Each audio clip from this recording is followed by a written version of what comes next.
Ang sitaw po ay isang scam. Kasi nga, tingnan nyo naman po itong product.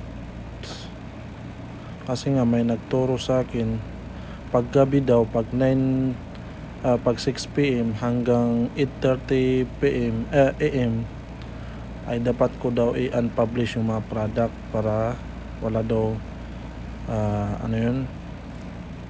para walang pumasok na order. Pero tingnan niyo naman, naka-off lahat ng product ko dyan.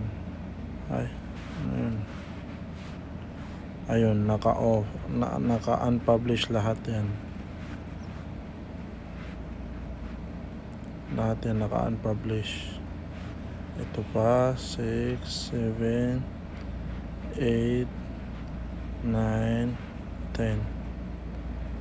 Tapos kung titingnan natin sa dashboard ko, ang daming visitor, 402. May mga pumapasok pa na order.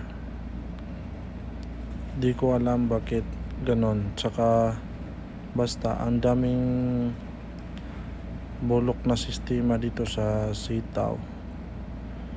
Nag-invest ako ng 15K pero parang hindi solid